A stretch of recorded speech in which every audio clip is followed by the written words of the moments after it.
So let's talk about attunement. Yeah, let's get into it.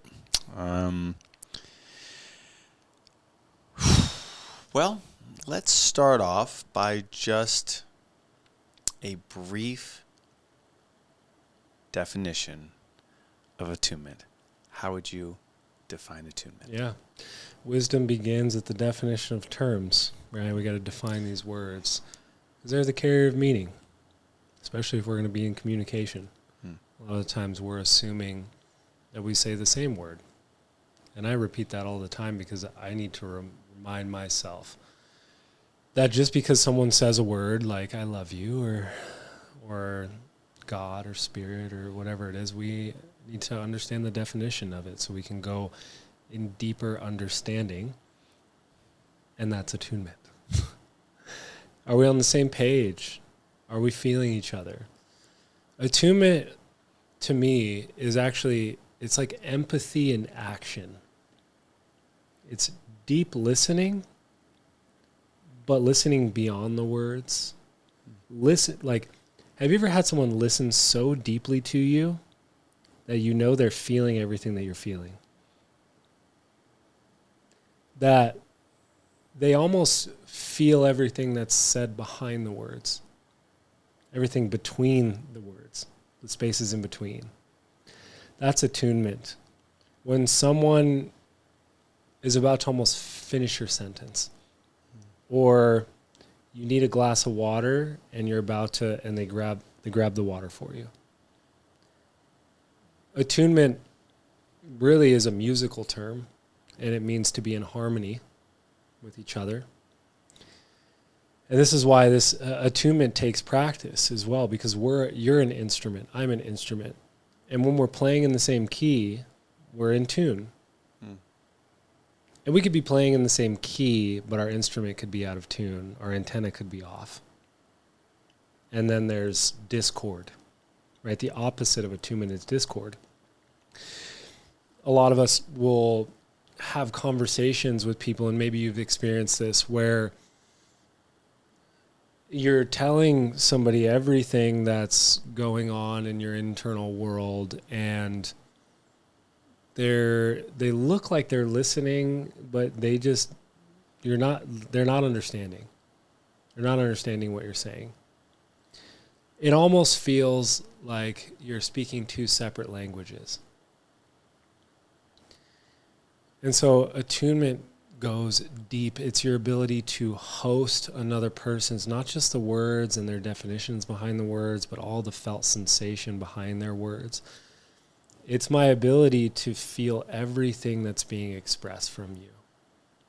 And not from a place of losing myself in another person. That's why alignment is like first, because I have to be able to feel myself. And only from that place can I actually host and attune to another person and keep my heart open to them from a place of authenticity, from a place of actually being able to host them and not at the detriment of myself. It doesn't mean I'm going to lose myself in another person's feelings and emotions and story. The story is a big one. We lose ourselves in our own story as the inner critic, and that blocks our attunement so much. When someone is speaking at you versus kind of speaking like into you, could that be like seen as attunement? And what I'm really getting at is, kind of understanding attunement beyond simply just listening to someone. Just because I've had words like land in me and like just resonate in me. Yeah. I'm just curious about, that would be an example of you being attuned to that other person, because you're open and you're hosting what they're saying. When you're attuned to someone, you're letting their words and their expression move you. You're letting it in. And when another person is in alignment and they're speaking, that would be the example of, I'm going to speak into you. I'm speaking into your body, because when I'm in alignment, there's no separation. There's no disconnect. Like, I'm not just speaking from my throat and my voice. I'm speaking from my belly. I'm speaking from my heart.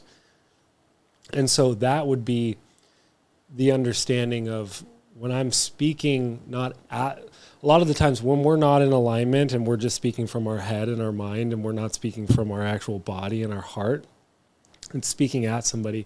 But if I'm so deeply aligned in how I'm feeling and I speak that to you, if you are attuned to me, you're going to allow it to move you. And that's deep empathy. Gotcha. What are some of the signs that a person in a relationship is lacking attunement? Yeah, this is a big one. There's a lot of things that get in the way of our ability to attune to each other. And we delved into this briefly in the intro podcast, but when someone is attuned to you and you're attuned to another person, it's not just that I see and I hear you, it's that I feel you. It's that I understand, like, I can feel that you're hosting me and you're feeling what I'm going through. And you can feel inside of me that I'm actually deeply feeling what you're going through beyond just being seen and heard. But that's the felt sensation of when someone's attuned to you. What happens is when we're triggered, when we're defensive, when we're caught in our ego, when we get lost in the inner voice, the negative voice in our head, when we're still processing things from the past, when we're distracted, when we're not present, when we're avoiding uncomfortable emotions, we lack attunement. And really what happens is when we're lacking attunement is we can be sitting in the same room but actually feeling very alone. Have you ever had the experience of being at a gathering with a bunch of friends, but you actually feel so alone? Of course, yeah. No one's attuning to you. No one's attuning to your needs. No one's attuning to your that you're actually in co-creation of the space and reality, and we're in this together. Really, to simplify attunement is that we're together. We're in this together. All of life is attuned to each other. And if you look at it as like the symphony of things that are going on, the birds are attuned to the bees, and the bees are attuned to the flowers, and the flowers are attuned to the soil. And they know that they're in co-creation and everything's in balance. And they work together in harmony, right? When you feel deeply attuned to your romantic partner, there's harmony. There's an understanding. It's not just communication, but it's understanding. And it's feeling. And so, we can get into some of these things that really block attunement and what happens when, attunement is one of the most important things for us to experience when we're a child. And I talked about that. If we don't have a parent that's attuned to us, we feel like our needs don't matter. We feel like what I say doesn't matter. And I end up feeling like I'm living in a world where I don't have impact. And then what happens is I start to become apathetic to the world. And apathy is the lowest vibration. It is the lowest state of being. It's lower than hate, because hate means you're still feeling. Apathy means you're numb. You're not feeling anything. It doesn't matter. Well, the world's going to shit. It doesn't matter. That person needs attunement. Attunement is my whole being is saying you matter. What you say matters. I want to feel it. It's a genuine interest in all the subtle nuances that are going on in someone's being. And what that does is that creates this relational flow of energy between us. The metaphor that I like to use is almost like it's like a Wi-Fi signal, right? We can't see it. It's in our house. It's, connected to all of our phones and our laptops and everything. And when you have a strong Wi-Fi signal, all of the information is flowing in between. Mm-hmm. When we're not attuned, there's only parts of the data stream that's flowing in between us. We can attune just mind to mind. and then that part of the Wi-Fi is flowing in between us. We can attune mind, heart. We can attune mind, heart, and also be aware of our body at the same time. And what happens is when we open up that, it's like the thickness of the cable. You know, we could even use, like, before we had Wi-Fi, there was an Ethernet cable, right? And the thickness of that cable allows that much energy and information to go through it. And so when you think about building trust and understanding and deeply being felt by each other in relationship or in communication, it's how much data that I'm expressing are you receiving? And then the same goes in the other direction. How much data can I feel that you like let into you? And then now you're able to like throw it back to me. Another metaphor would be, if I'm attuned to you, you're throwing me a rope. Like with what you're saying to me, you're throwing a rope to me to like build a bridge of connection between us. And then if I'm attuned to you, I'm going to catch that rope and I'm going to throw it back to you. I'm going to hold on to it. I'm going to throw the end back to you. And then if you're attuned to me, you're going to catch that end and you're going to throw it back. And soon enough, as we're having this dialogue, this communication that's happening between us, now we have, 20 different ropes that are all together that build this really strong connection. And especially if those ropes, if I throw you a rope that's vulnerable, if I say something that's vulnerable. It's interesting to read about like what creates bondedness in a relationship, like this understanding of bondedness, because that's really what's going on between like when we're throwing each other these ropes and we're strengthening the flow of energy between us. It's creating bondedness. But bondedness doesn't happen necessarily when it's all just good things. Yeah. Bondedness actually happens when we go through something difficult, or I go through something difficult, or you go through something difficult, and then we make it out on the other side, and you're still there. Or I'm still there, and I'm still attuned to you. That creates bondedness. And that's the strength of the relational energy and connection and feeling seen and heard and felt and understood between us. One of the things that gets in the way, there's a lot of things that get in the way, but something that I've dealt with is this concept of aftertime. And what aftertime really means is I'm not able to be present. Presence is such a precursor for attunement. Like I can't attune to you if I'm not present, if I'm thinking about other things, if I have a never-ending to-do list that's hanging out in the back of my head, right? I can't be present with you. I can't host you. I can't host the fullness of your experience within me if I don't have space. Yeah. Presence, in the words of Thomas Hubel, is integrated past. It's integrated history. If I've integrated my history, and integration you can just think is healing. If I've healed my past, if I've digested my past, if I've processed my past, and past could be years ago, or it could be yesterday, or it could be this morning. The more that I've integrated my past and I've connected and I've digested it, the more availability I have to be present in the moment. And after time is how much time in this present moment, how much time and energy is running in the background of me still processing the past.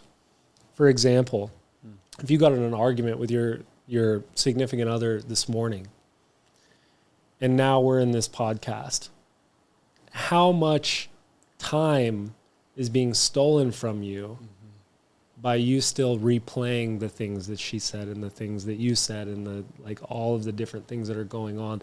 That's after time. And that bleeds into our present moment and steals connection. It steals our future, really. Yeah. Wow. And so that's a big, and the biggest thing to being to attuning is our own healing journey and healing our own trauma. Because along with after time comes triggers and defenses. Another big thing that blocks attunement is when we get triggered. Every time we experience a trigger, what happens is something poked at a wound that we have, and we become like flooded, where our space gets taken up. Our ability to host another person has just gone away. We've now become flooded of something that hasn't been integrated from the past. And my mentor says never waste a trigger, because a trigger is showing you some part of yourself that you haven't integrated yet, that you haven't healed. And so when we get triggered, we've now, like, think about the last time you were triggered. You're not open to what other people are saying. You're not open to new ideas.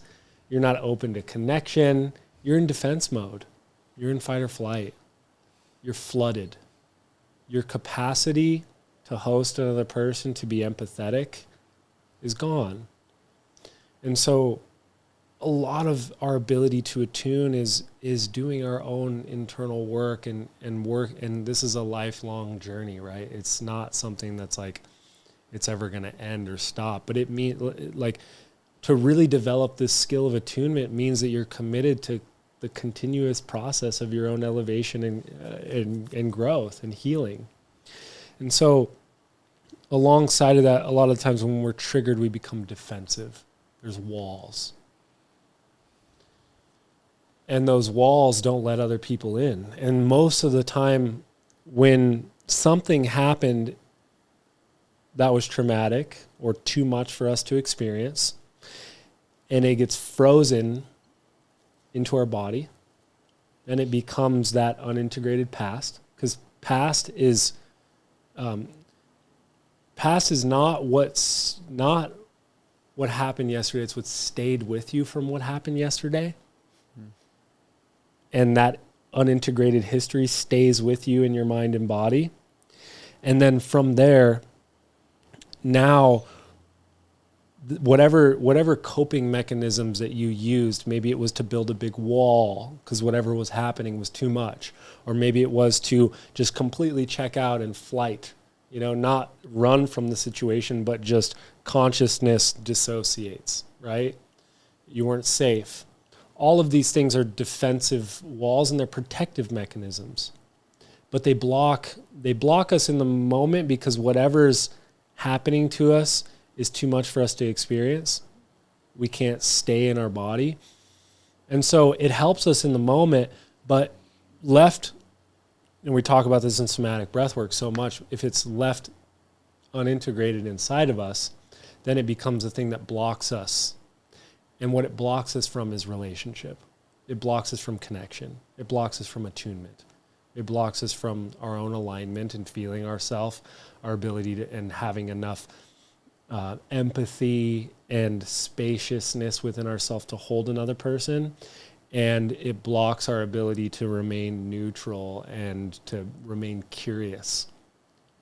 We'll talk about that in holding space, but you cannot be in a state of fear or fight or flight or trauma and a state of curiosity at the same time, which is fascinating. And this speaks to why we talk about curiosity and why we have everyone do so many of the how, what questions. But the defensiveness, as soon as you start to get defensive around something, you've blocked attunement, because defensiveness is really this felt sensation inside of you that you want someone to be right and someone to be wrong. And emotions, attunement is really about hosting another person's emotions, and emotions are not logical. There's no right or wrong. When you're deeply attuned to somebody could be telling you that you hurt them and that all of these things happen. And I've experienced this in my relationships so much. Like,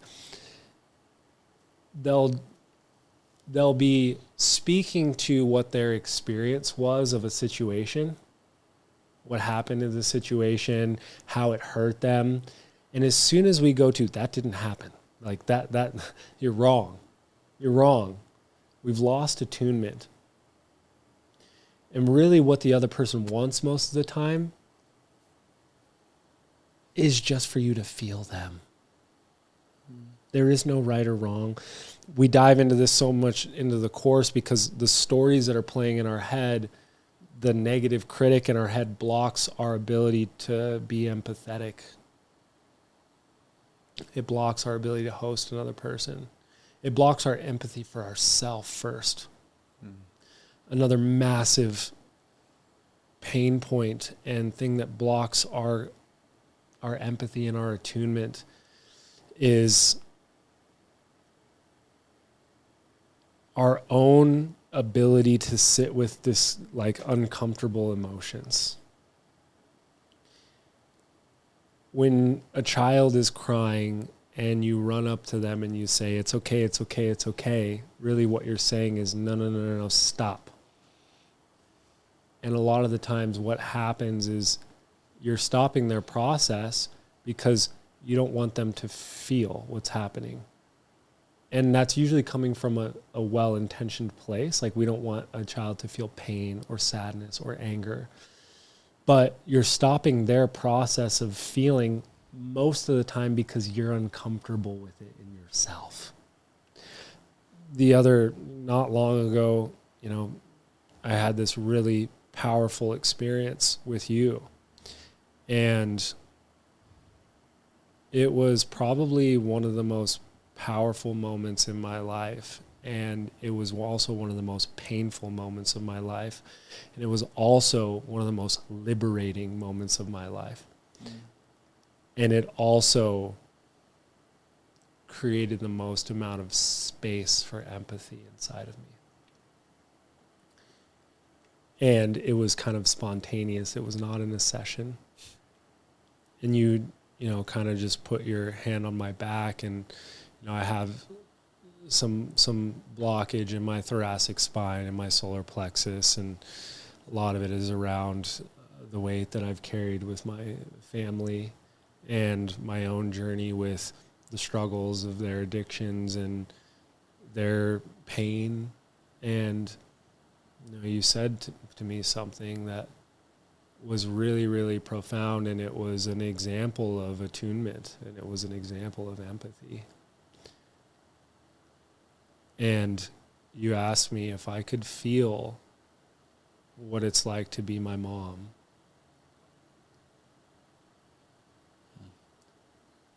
And you asked me if I could feel what it's like to be my dad. And in that moment, I realized I actually can't do that.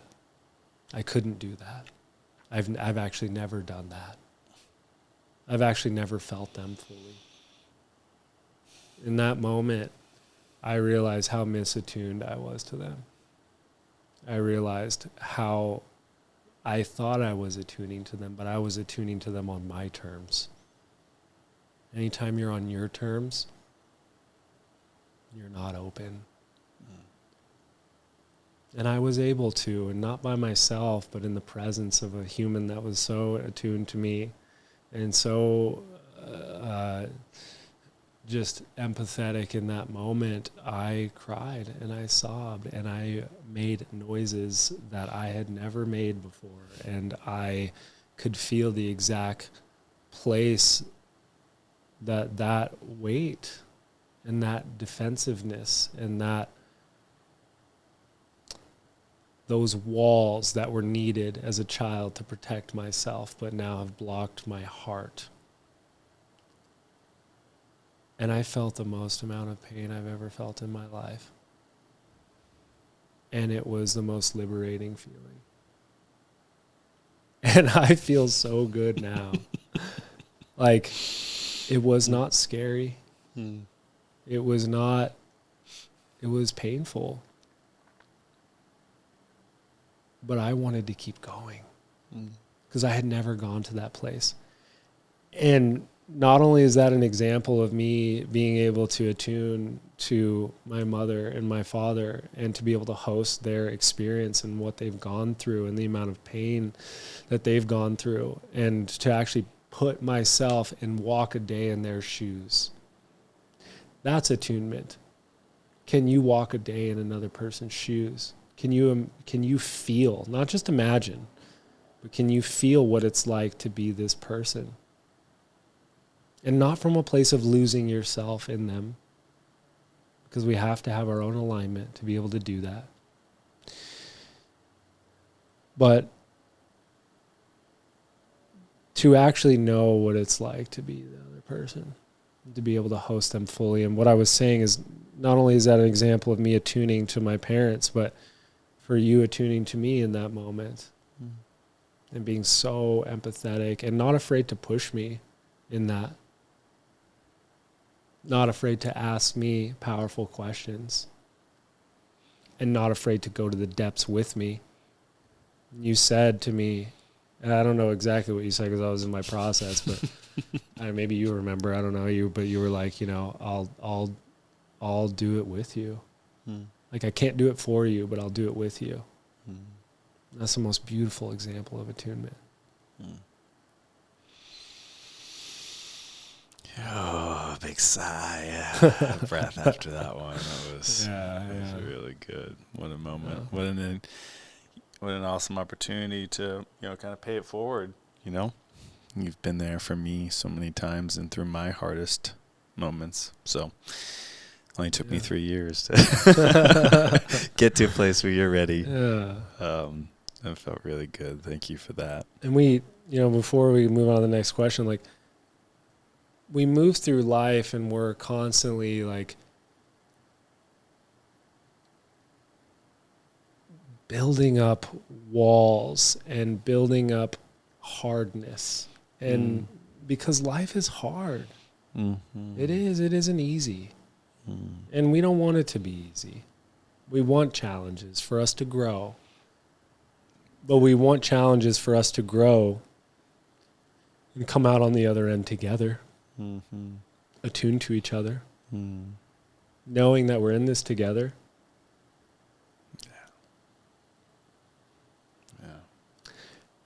I believe that the biggest epidemic in our world is isolation, is numbness, is not feeling.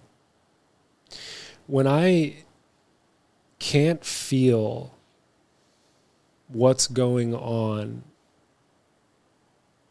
inside of you, and this might not be a good example. I'll give you a different example. When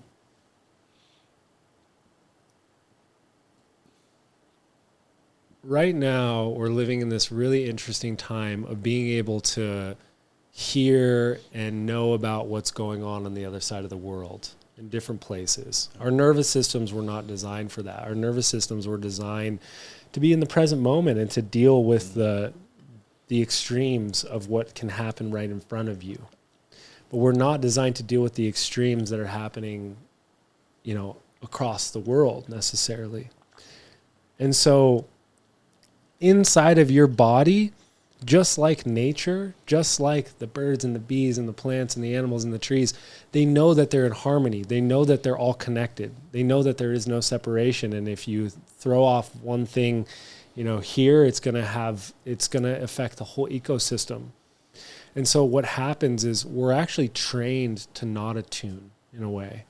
We're trained to, you might look at the news or something and hear about something that's going on across the world. And in the moment, your whole body, the intelligence of your cells knows that you're intrinsically connected. It knows that what's happening over there is actually happening inside of you. Because we're not a singular entity. We're a line of humanity that's moving in generations. And you came out of your mom, and you came out of your mom. And like, humanity is not just you. It is a force. It is a animating force. It is a flow of energy down a timeline, right? And so that's all happening in the intelligence of your cells. But your mind comes in and says, well, that's happening over there. And is there anything that I can do right now about this? Not necessarily. When every cell in your body is saying, like, these are our fellow brothers and sisters, and they're going through something. And I'm actually, when we lose the ability to feel what's going on over there, we lose our agency. We lose connection to like we're in co-creation. We're together. The attunement is the straight line of energy between me and you. Alignment is the straight line of energy in my connection to God and through my spine and my connection to the earth and who I am, grounded, rooted in myself. But if we only have that, then we're isolated. We might have our connection to God and connection to the earth, but our attunement is the web that we weave together this way. It's a horizontal line between me and you. It's the cross, right? When we get into the space, it's the big bubble that we're sitting in together. But feeling the pain of actually what's going on in other people allows us to realize that we're in co-creation and we are together.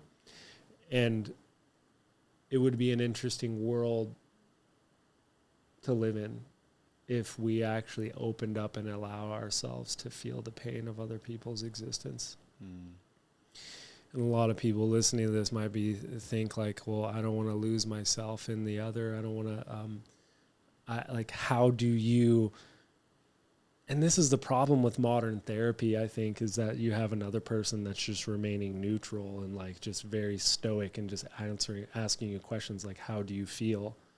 But it's actually a good thing for that person to feel with you. It's actually a good thing. Because when we're attuned to each other, we actually realize that we're not so different. We're not separate. Race, skin color, gender, all of the different things go away because we all have the same anatomy. We all have the same nervous system. We all have the same heart.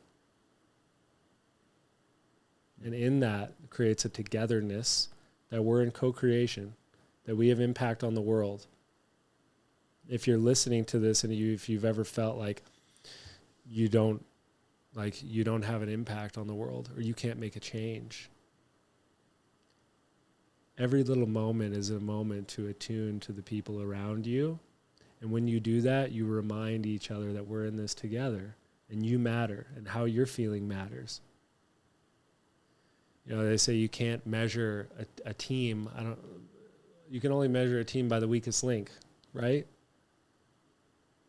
And so it's important to understand that the symptoms of pain that are going on the planet are the cries and the screams of people that are not attuned to, people that are not being felt, people that their existence doesn't matter.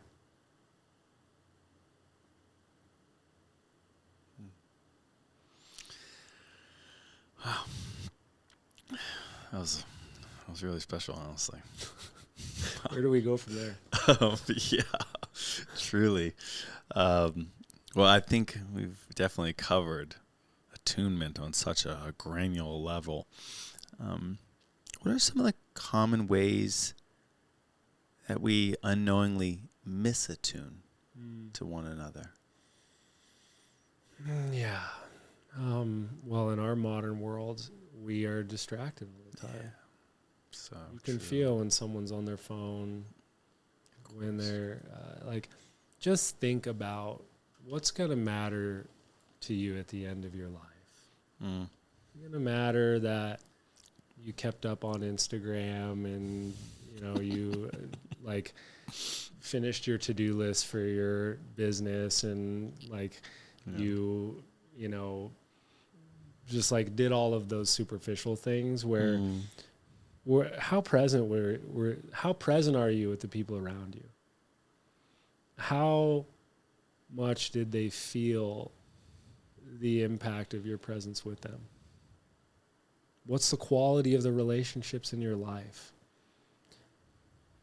I mean, there's plenty of, we have a lot of friends that have been wildly successful in business, and a lot of the times their state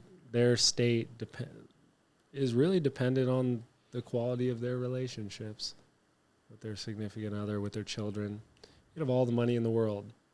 You could have all the power. You could have all the beautiful wife, all the different things. But if you don't have good relationships, if you don't have good connection, you will feel empty. And so we know the ways in which we misattune, our need to be right, our ego. And a very interesting one is the negative voice in your head. One way that you can start to practice attunement is to really learn first that, like, what is this negative voice in the head, this inner critic that's going on? Because that thing is abusive. It's abusive. And if you were to actually say out loud that voice in the head, that negative voice in the head to other people, you would realize how abusive that actually is. And you would never do that to another person. And so you start to realize how harsh it is on yourself. And that blocks the empathy for yourself. And that it collapses the space of your own empathy. And that blocks our ability to feel other people. Another thing that really blocks our attunement is to become hyper-individualized. In the West, we're so hyper-individualized. What's my purpose? My trauma?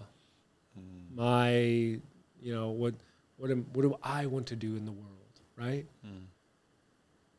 And when you start to come from a place of, how do I align myself to something that is greater than me, that involves togetherness, that involves community? How do I give value to the world from a place of, like, genuine authenticity? From a place of a massive practice for attunement is to give yourself grace. You see this so much in the healing community. You probably see this too, but people have so much, they go into their healing with a to-do list. They go into their healing with, like, a timeline. Yeah. They go into their healing with, like, I need to get this done right now, like it's a seminar that you're about to go through, or it's a class that you're about to go through. And what that does is that puts a tremendous amount of pressure. Not just, it's all the pressure that blocks our ability to tune. It's the negative voice in the head. It's the quick fix-it mentality. It's the I want to be healed right now. And that, because all of the judgment, and judgment is the thing that blocks attunement more than anything, but judgment, the inner critic, all of those judgments that you have towards other people are always judgments that you have towards yourself. And they, like, becoming aware of that inner critic and the judgment and the assumptions, because we all do it. It's innate within us. But can you become aware of it? Can you offer grace? Grace is, we talked a lot about empathy, but what's your definition of grace? What comes up for you around that? To give yourself grace, to give others grace. Yeah. I think forgiveness is the word that comes up really quickly, but it's like giving someone a gift that's like a clean slate where they're able to, like, start over. Yeah. And to play again in that space. It's an empty canvas for someone, because we tally what happens to us and what they've done to us, what they've said to us, and maybe how they've hurt us or how they've celebrated us. It is a scoreboard. And for me, grace is the ability to wipe the scoreboard, put it back to zero. Yeah. Yeah, it's like a fascinating thing that happens when we get into arguments or someone's hurt. And what I'll just say to make it shorter is that people are just running their patterns. you start to stop taking things so personal. Because people are running their patterns, and most of the patterns are coming from their wounds and their triggers and the hurt little boy or the hurt little girl that's inside of them that just wanted to be attuned to. Even if it's towards you or at you, if it's anger, if it's judgment, it's never about you. The thing that blocks our attunement so much is when we take things personal. It's an amazing thing, and it's a beautiful thing when somebody is so triggered at you and you just have this moment of realization that they're just running their patterns. Mm-hmm. And it's probably because they're wounded, and it's not about me. And maybe part of it is, and it's not to come from like an arrogant place, but it's to come from like, can you listen to all the things that they're saying? And can you realize that it's not probably fully about you, and that there's probably just some part of this person that wants to be seen and heard and understood and to be felt. And every time they become triggered and they've expressed something out loud, they get hit with defensiveness in this wall, and they get hit with separation. And what happens when they feel like just so distraught or angry or like lashing out, and then a person isn't fazed by that? They see all the walls that they've built up, and you are like hugging them energetically anyways, even if it's at you. That's grace, forgiveness, the understanding of there's probably a hurt little boy or girl in there that just wants to be attuned to. That's attunement. That's the hardest thing to do with the people that we're closest to, because we have the deepest connection and the biggest Wi-Fi signal between each other. Mm-hmm. That gets to be cleaned. Yeah. Cleaning our relational field is so important. Cleaning our field of attunement. When you're able to sit down with another person and express what's been on your heart, and them receive it and not take it personal, and then you actually give them the space to share what's on their heart and the things that haven't been said. It cleans the field of attunement. It strengthens the connection between each other. Yeah. I love that, seeing a giant pipe, between you and I, and realizing that, grace is the rotor-rooter. Grace is the unclogging cleaner. And the clearing of that pipe. It's the scraper. The scraper, yeah. Can you explain a little bit of how shifting from judgment, which blocks our attunement, switching from judgment to curiosity, really kind of grace, can transform our ability to attune to others? That process of shifting it. Yeah, this is our AHA series, right? We're going into alignment, holding space, and attunement, and to create this AHA moment. Like, curiosity is the meta state of being in AHA, being in alignment, of being in attunement, of being in holding space. And it's so fascinating. Like, there's multiple studies on your body cannot be in a state of fight or flight, in a state of trauma, in a state of defense, in a state of triggeredness, and a state of curiosity at the same time. When you're in a state of curiosity, you're open to receive. You're listening. It's a deeper listening. It's a deeper graciousness. It's a genuine interest in another person or whatever it is. Mm-hmm. And so when you're in a state of pure curiosity, there is no judgment. If you're curious with judgment, you're not curious, you're judging. If you're curious with an agenda, you're not curious. Mm-hmm. You're not fully curious. But when you're truly curious,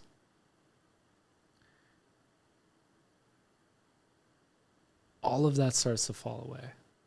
And it takes time. A lot of it is we have to go to the pain point first. We have to name our judgments. We have to name our inner critic. We have to develop a relationship with those things. Mm-hmm. Like, I'm like, oh, there's that judgmental Steven coming again in the background. Like, look at that person over there, you know? And it's most of the time the way I feel about myself, often. And so it takes repetition of becoming aware and curiosity in a way of like, let's get curious of how judgmental I actually am. Let's get curious about that inner critic's voice and how abusive it is to me.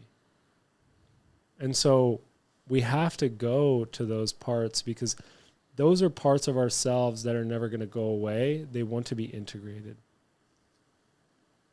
It's like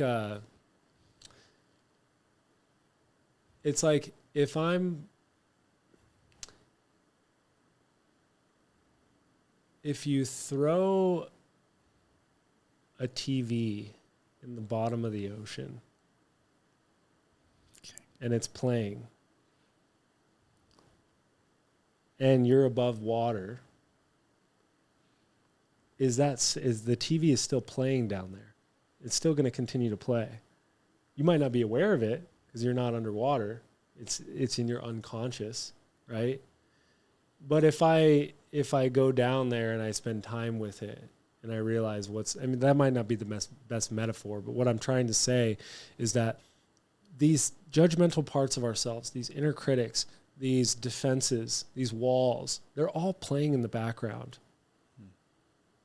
A lot of our trauma and our defensiveness and the shit that we've gone through, it doesn't actually go away. It shapes us. And oftentimes it actually gives us our superpowers. It gives us our strengths. You know, my hypervigilance as a child allowed me to really attune to people.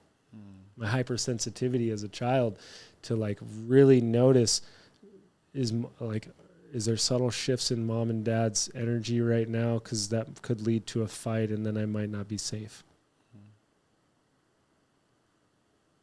And then I might have to put walls up and harden my body to not let it in. Does that actually go away? I can work through layers of it and I can release it. Really what happens is I become stronger.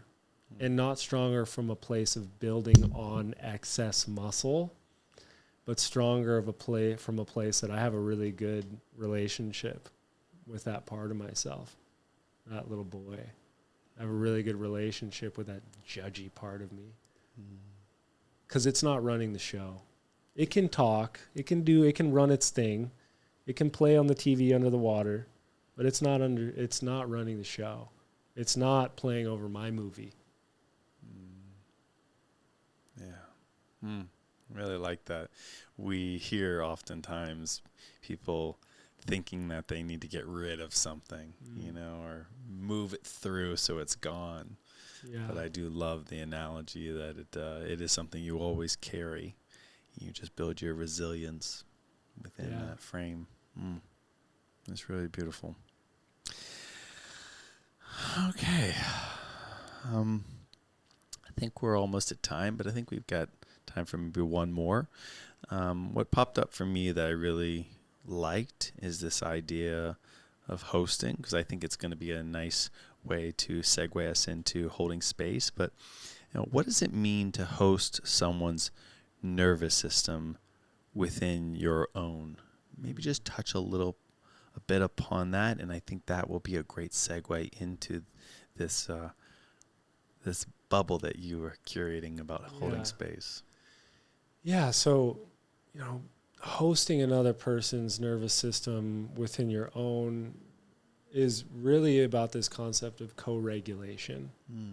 Now, regulation just means that I have choice, I have agency, I have control over my internal systems. Like if I get triggered, I can regulate myself and bring myself back. And how strong I am in my ability to regulate is how much time it takes me Like someone could get triggered and then they could stay triggered for 10 years. Yeah. That means their nervous system dysregulated. They have a hard time processing that energy.